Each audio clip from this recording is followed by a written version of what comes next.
Alright, so hey guys, I'm Fran. I'm here with Garrett Clark and Meagan Clark. They're the owners of Rolling Monkey. And so today is National Bosses Day, so what other way to celebrate it by asking them a few questions of how Rolling Monkey began and their journey as owners. So today's first question, how did you guys get the idea or concept of starting this business? I would say it's an accumulation of ideas. And then I guess we can kind of talk about the multiple ideas. Yeah, I mean, it started when we were planning our wedding. We sat down with our wedding planner and he introduced us to the concept of rolled ice cream.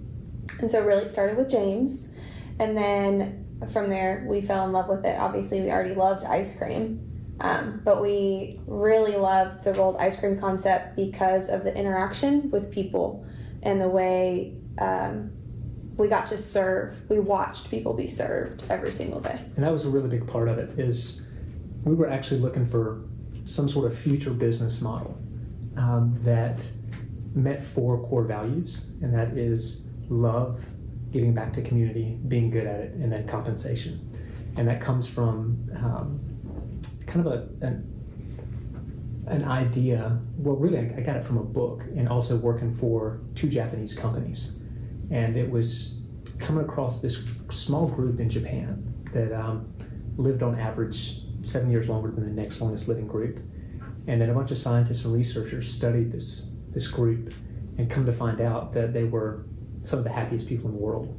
And so that was a very interesting thing to me. And I was like, okay, how do I reverse engineer this? Come from an engineering background. And then I worked with Meagan on this kind of Venn diagram, if you can imagine, 2 overlapping Venn diagrams. And in the middle is what they call ikigai, reason for being. And I was like, wow, this is a pretty wild concept. Or let's say simple. I say wild, but like impactful, but simple. So that really resonated with me. And so I was always evaluating, what is mine? And then asking Meagan the same question. And we're just kind of going back and forth for some time around this. Yeah, we drew the double Venn diagram. We painted like a chalkboard wall in our house, and we drew it really big on our wall. And we would both, just no pressure, but we would put things in the middle to see if it would stick. Just different passions that we had. For me, being a teacher of people with special needs. For him, different hobbies and passions, videography. And we would just see what would stick and if we could make a business out of it. And then when James introduced us to rolled ice cream, we just put rolled ice cream in the center. Okay, let's see. And we continued planning our wedding. And then from there, started taking it more seriously because there wasn't anything that didn't fit. There wasn't any reason to kick it out of the middle. That was the thing. It fit that. Right. So, yeah, James was definitely the first time that we really kind of looked at this model. But beforehand, we were kind of searching for something, and this fit that, right? That we knew it would give back to the community. Each time you hand that ice cream off to that child that just lights up from ear to ear, like that is rewarding for them, but it's so rewarding for us. And, we feel like we're contributing to something. So that's a big component that this model provides, and we were really excited about because it was just crystal clear, like, okay, that definitely check there, right? Right. And then for the love, Meagan loved ice cream. Just, I did too, but honestly, I was like, did I ever see myself being the ice cream guy? No, I didn't. But I knew that, this is a place where people come to connect with people. When I think ice cream, I think happy. and when I think ice cream shop, I think connection, love, memories. And so, check once again. And then could we be good at it? That was, I don't know. I was looking at it from a business model perspective to where it seemed like, okay, this isn't too hard. This isn't like a full-blown restaurant with all sorts of complexity. It's a fairly simplistic model. Boy, was I wrong. A lot more complexity than I thought. And then the pay concept, that if we would be good at it, then we would get compensated for it. And, that's been its own challenge, but it's been a rewarding challenge or challenges. The first time we rolled ice cream, we certainly weren't good at it by any means, but we learned to be good at it, and we went out on a limb to do this. We had both had, your standard 9-to-5 jobs that we both loved. There was nothing wrong with it, but we definitely knew we wanted to do something together that would be more impactful. And we really took the leap of faith when we got back from our honeymoon. I would say I still have the first napkin where Garrett drew out the very first Rolling Monkey logo concept. That's awesome. We were on our honeymoon, and we were on the beach and just talking about vision and plan. And at that time, it really was so abstract and far out there that we were just discussing it. And when we got back from our honeymoon, that's when we started putting everything into motion. Business plan, looking for locations, stuff like that. Yeah, that's when the commitment was made. Yeah. Nice. That's when there was, okay, we're going to do this thing. Not only the commitment for forever for us, but a commitment to a business, starting a business together as well. And I think one reason that allowed us to make that commitment was being in an environment where people had nothing and they were so happy. And so I think that gave us the confidence that if we do take this leap of faith and we fail, it's okay. Mm-hmm. We can still live with nothing, with no money, right? And still be happy. And so we were surrounded in that environment. So it was like, what do we have to lose, right? So I think that contributed.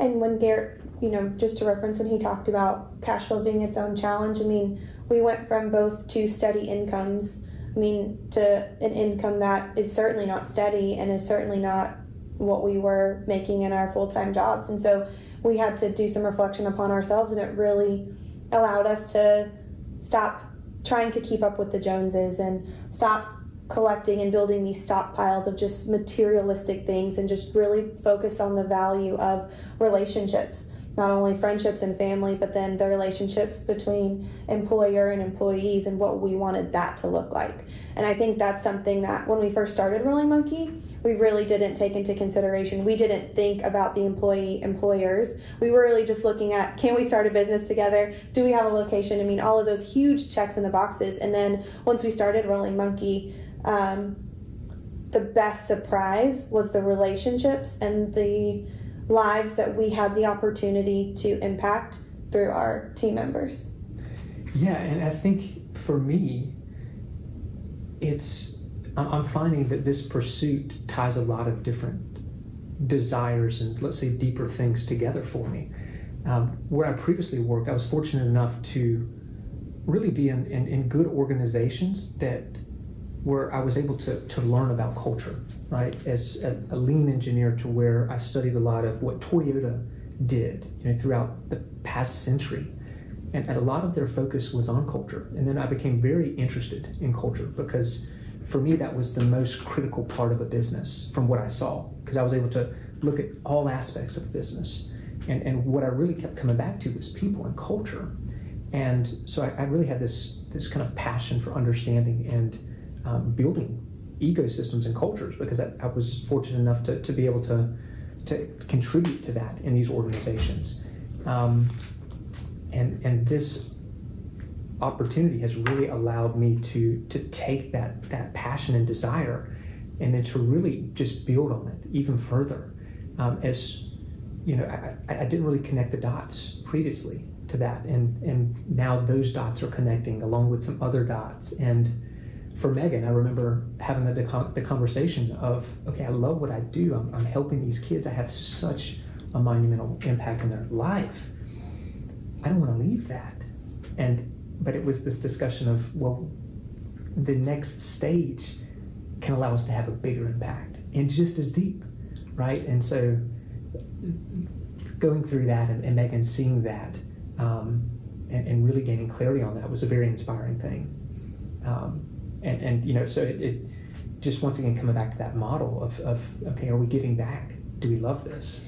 And not only can we tie our passions, our personal passions, for me, people with special needs, but then we can also bring in the passions of our employees too, and allow them a platform to tie their passions in to a real world business model and say, okay, if it's serving, how can we use Rolling Monkey to serve? Last year for Thanksgiving, we went to a soup kitchen. And then, okay, if it's marketing, well, how can you use our platform and what opportunities can we give to you to allow for certain marketing campaigns?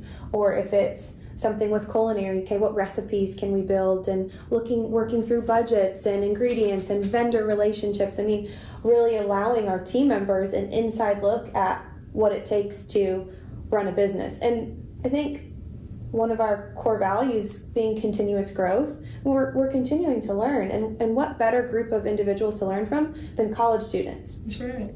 For sure. So one of the things that I've gotten clarity on recently is what impact do I want to have, and what time do I want to spend with what people? And I think it's people that are at a pivotal point in their life. And I think our business model really brings those people to us, young people who are just getting started with becoming adults and moving forward in their own life. And that really is a very pivotal point. And I love that because it gives us the opportunity to help set them on a beautiful trajectory of fulfillment, not happiness. Happiness comes and goes. Fulfillment is that which is there to keep you weathered through the storm and all of that good stuff. So that's this whole model has really manifested into a very powerful, impactful thing, because we're really able to listen to the testimonies we hear, and it continues to inspire us and allow us to feel confident to pursue our dreams and to help other people to pursue their dreams. And really that's what this mission is all about, is to inspire people who inspire the world. It's to build leaders that can build other leaders. And that when I speak of leaders, I mean someone who has the ability to lead themselves and lead their family, lead their community. That is to pursue their dreams, to have a positive impact in the world. And those are the people we're looking to work with, people who legitimately have a desire to do good in the world, not just selfish, greedy ambition.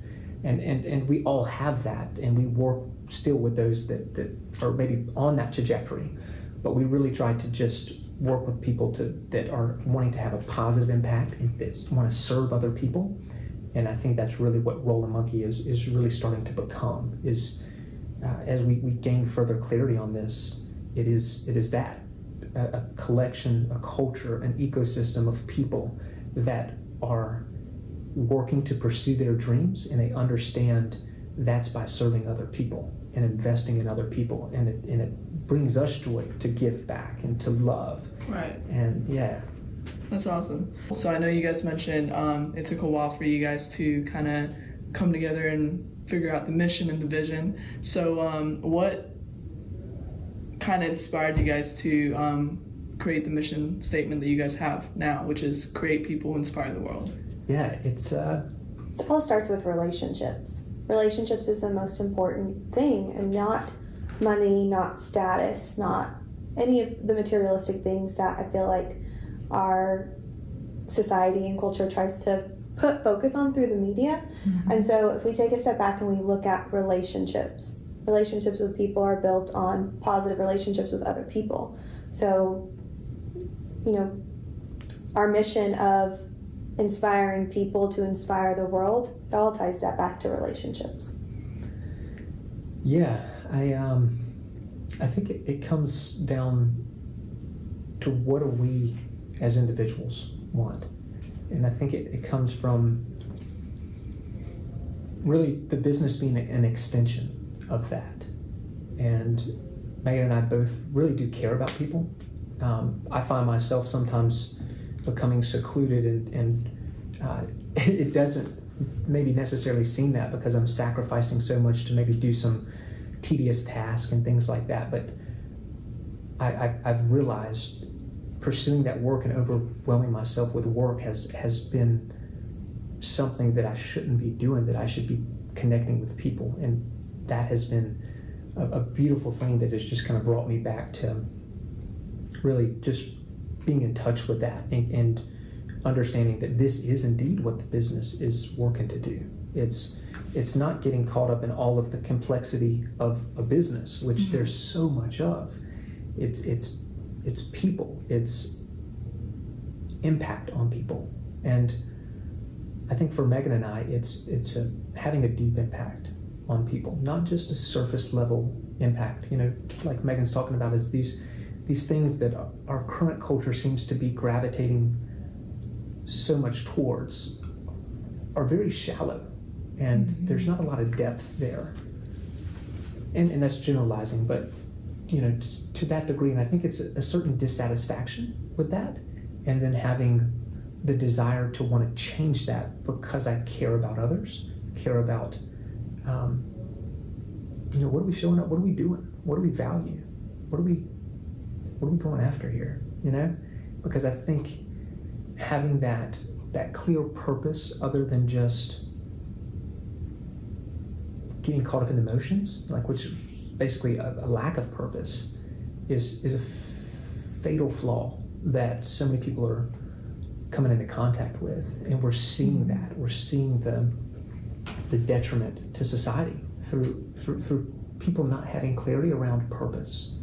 And lately we've really been working heavily on that through our inspiration sessions and different team meetings and all of that. And it's, what is our purpose? What is our mission? What is that we're here to do? What is bigger than us? That's awesome. That's a lot to take in, but I know I experienced some of these things firsthand with you guys. You guys have inspired so many people in Rolling Monkey as employees and even customers. I see it.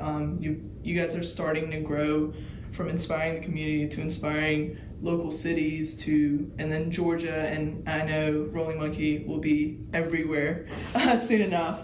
And so getting into that, what is the vision for Rolling Monkey? Where are you guys working towards? Well, I guess I'll attempt to paint it. So one fun thing that we are talking about doing, and that I think we will do, is have a flagship store at Disney, because I think their model really does what we're aiming to do, is to inspire people, to bring people to life, to elevate people, happiness. So it's such a similar thing, and a lot of the architecture of Rolling Monkey is kind of built off of that. It's to have this kind of immersive experience, and I think that relates kind of to the Disney experience. Is you cross a threshold and you're in Disneyland, Disney World, and a lot of that is some of that inspiration comes from my grandfather. From the design aspect, he was an architect, and I've always aspired to be that. And I didn't go into architecture, so this was kind of my opportunity to get to apply that desire and passion. So there's those commonalities between us and Disney, and I think that's one of the big drivers behind us wanting to, make that a milestone, make that a target, a goal, a vision, to where we're able to establish something in a place that everyone pretty much can relate with and recognize. That's known throughout the world, and on Megan's side, it's probably a more common side that people relate with, that basically inspires our team. When we talk about this flagship store in Disney, it's, oh my gosh, Disney, and they start with quotes and all of this, to where I'm just like, wow, they're educating me on Disney, and Megan educates me on Disney. But speak to your Disney inspiration. That's kind of mine with the design and world. But ice cream, to me, speaks to everybody's inner child. Everybody loves ice cream because there's a certain memory, most of the time childhood memory, tied to ice cream. And when you go to Disney World or Disneyland, you walk into the park and you forget everything outside of the park. Your day-to-day maybe struggles or maybe work or whatever, and you just immerse yourself, and your inner child comes out. We hear it so many times when people walk into Rolling Monkey.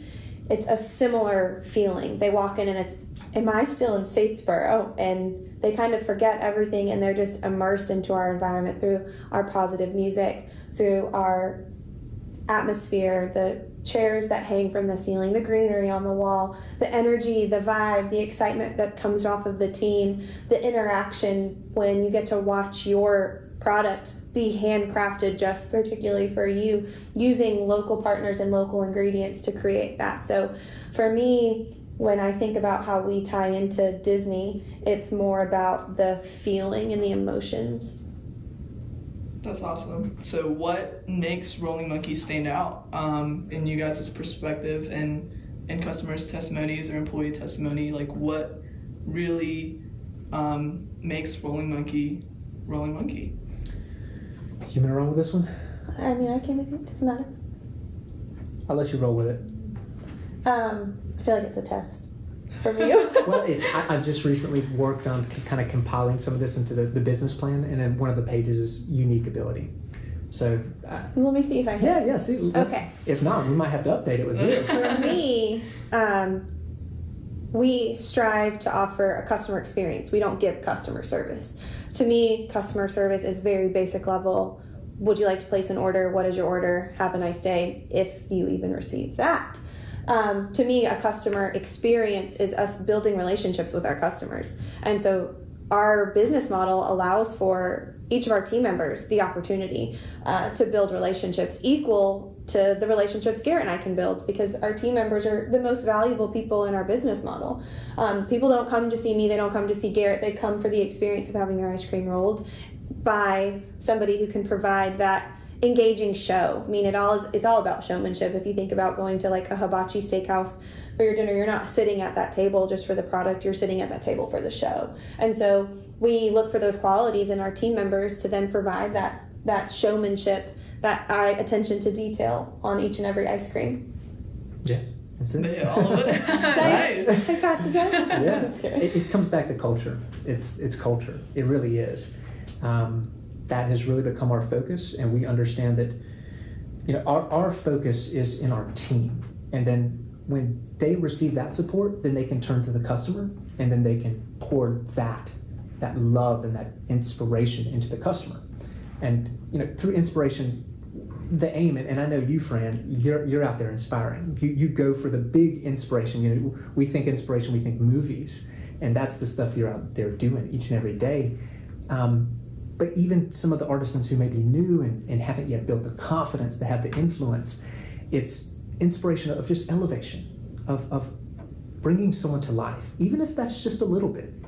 But that's what we're looking to do, is just bring people to life, to inspire people. And I think that the mission and the culture focus is really that unique ability, that differentiator. And to kind of come back to the vision, another big part of it is really to change the way businesses do business through, not that Rolling Monkey's going to just take over the world, but through, if we can develop a couple of locations that kind of prove that this business model works, to where you put people first and you really work on developing leaders that develop other leaders, that is the most important investment, right? It's not the equipment over here. It's not this. You know, oftentimes we let the data change our thinking, and you know, numbers become kind of the focus. Mm-hmm. And I get that, because I saw business owners do this before I got into business, and I put safeguards up because I knew that could be a potential to where that becomes the primary focus. Even with the intentional proactive safeguards in place, I still wound up really getting focused on that. You know, like, oh gosh, cash flow, you know, all of those different dynamics, all of the unknowns that I was naive to when coming into, you know, real startup business.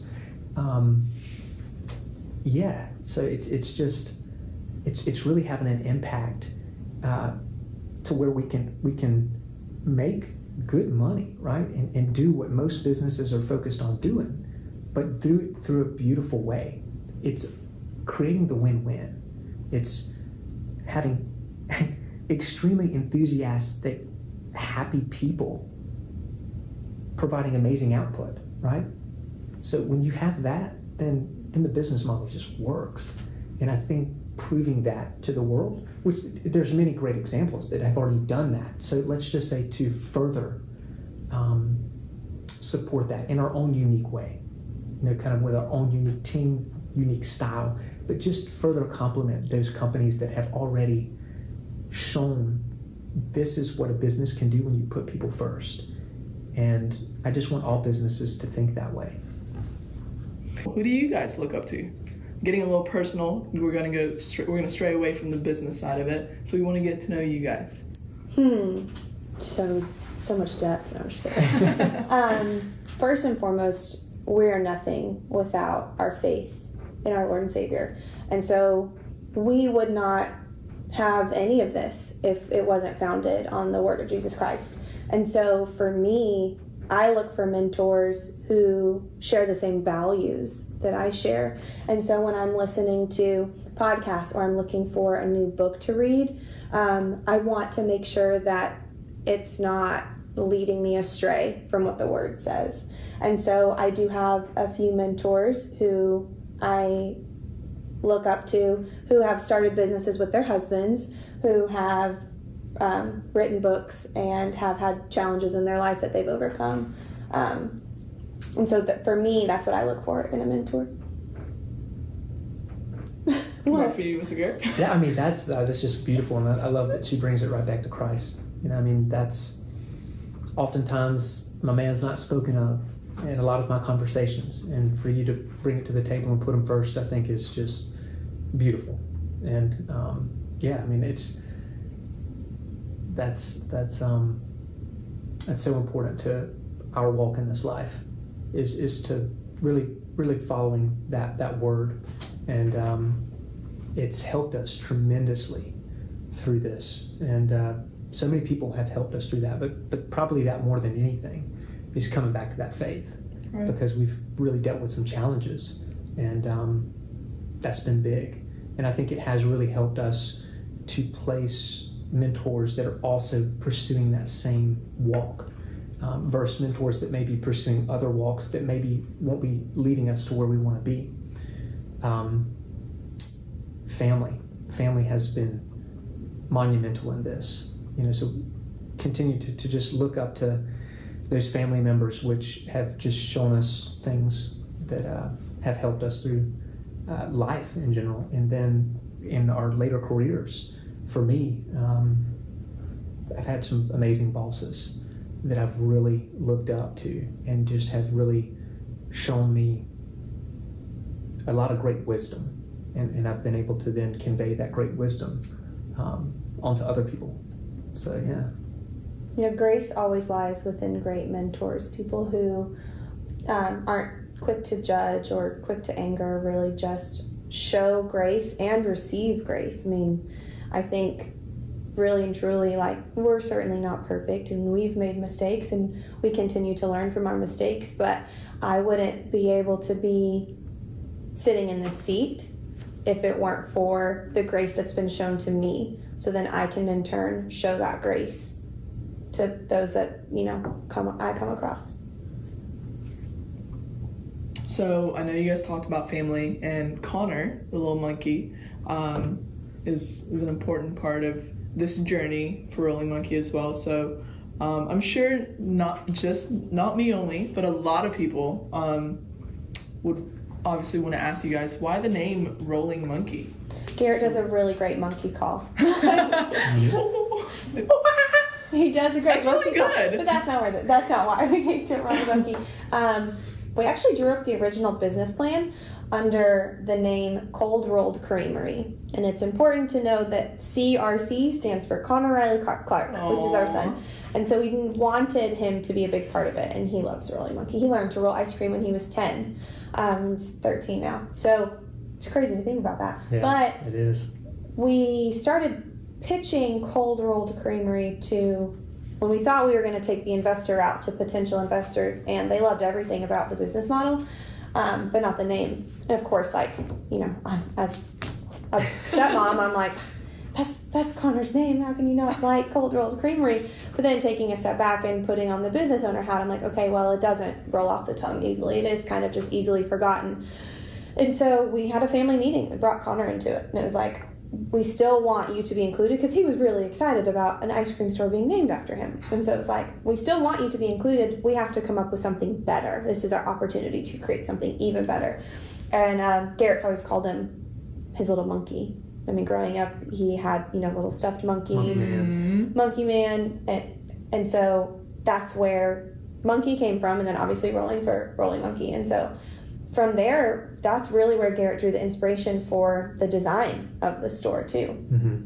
Yeah, something deep that resonates, like the jungle, right? I was looking for something that appealed to all, but yeah, it comes from Monkey Man. And of course Rolling, right? Pretty obvious, Rolling Monkey. And yeah, Connor Man was still excited, and he was still in there, and it was his name. Oh yeah, I think it made him even more excited because it was like a hidden nickname. And so, obviously he's in middle school now, and so we don't call him Monkey Man in public, but it is still our little nickname for him. So his name tag does say the monkey, so he can't ever get away from it. He's always going to be the monkey. He's always going to be the monkey. That's right. Are you guys ever going to invest in a real monkey though? Hadn't really thought about it, but maybe. Who knows? How many ice creams a day do you guys eat? Used to. When we first opened, I would eat 2 ice creams a day. Now I'm down to 1. Now I do pretty good. I love our product. I mean, not only is it fresh and local and natural, it also isn't high in sugar and emulsifiers and added fats and stuff like that. So while I do, my exercise of rolling, I only eat 1 ice cream a day now. Probably 1.5 if I had to average it out, because sometimes we'll have 2. Grab 1 here, and then we've got some tests that we're doing at the house, so some R&D that I can justify. Hey, gotcha. I'm hard at work here eating ice cream. So we've played around with pints and things like that. So whenever there's a big inventory at the house, that number goes up a little bit. But it's all in the name of good hard work. Right. Oh, yeah. Right. Quality For control. For sure. Quality checks. Mm-hmm. What's something that you guys want to leave the viewer to kind of sit and ponder on? I would say chase your dreams. To me, that's the biggest thing is having clarity in that thing which gets you out of bed each and every day to just pursue, to just move towards something you care about. And when you do that, you come to life, and you bring other people to life. So just, chase your dreams. I would have to agree. If there's anything certain in this life, it's that there's going to be uncertainty. So if you don't love what you do and you aren't something's not getting you out of bed every single day, then that's not it. Continue to find your ikigai, your reason for being. That's awesome. Well, thank you guys so much, and happy National Bosses Day. Thank you. You guys still are my bosses, so I have to say it. You guys have a wonderful day. I know you guys are busy, so I don't want to get you guys all caught up. You guys have a booked day every day, and I know that. So thank you guys so much, and hopefully we'll see you guys next time, right? Yeah. Yeah. For sure. Thank you. Love to be on anytime. We appreciate this. All right.